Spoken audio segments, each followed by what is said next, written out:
First, let me say this. I'm not telling you to get the vaccine. I'm not telling you to not get the vaccine. It is entirely up to you which side of that fence you want to hop down on, and I'm not going to judge you either way. I can tell you this, though. This 6 Minutes Dissenter was not endorsed by or paid for by either side of that fence. I went into the decision of getting the booster shot with my eyes open. I knew that it was probably going to make me feel bad because the second shot of the vaccine affected me. I had some chills, some fever, of course, the tiredness and achiness that went along with this. But the booster shot was really another level. I could tell immediately that next day that there was something that was going on, and this booster, my immune system was definitely ramping up. I had the fever, the chills, the tiredness, the achiness, the sore muscles, even the swollen lymph nodes that in that injection arm that made it uncomfortable. I was just ready for it to be over. I was ready for my body to be healed from that. That's what made this reading stand out so much to me when I came across it this week. It takes place in Exodus chapter 15, verses 25 through 26. Listen to these words. And he cried to the Lord, and the Lord showed him a log, and he threw it into the water, and the water became sweet.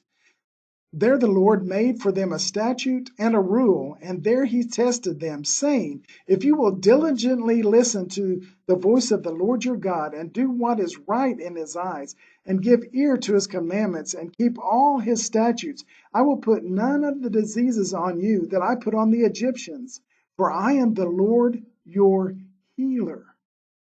This statement was made right after God had made undrinkable, nasty, bitter water sweet with all things a log that was thrown into it. And I like this passage for several reasons because it reminds me of some things. Reason number one, I like the thought of having God as my healer. It steps up the power, doesn't it?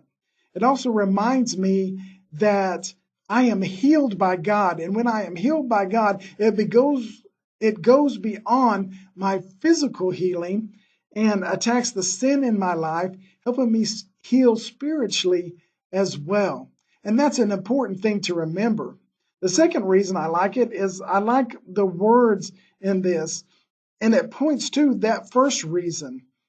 Look at those words. If you will diligently listen to the voice of your God and do that which is right in his eyes and give ear to his commandments.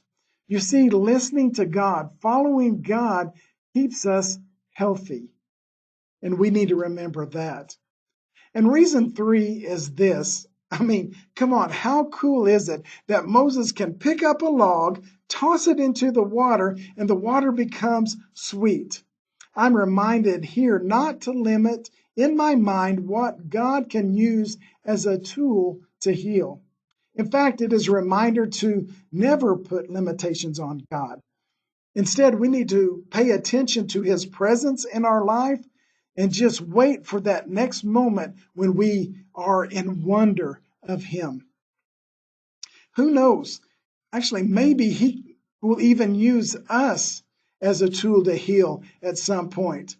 Not that I am calling you a loghead or anything like that, but if it fits.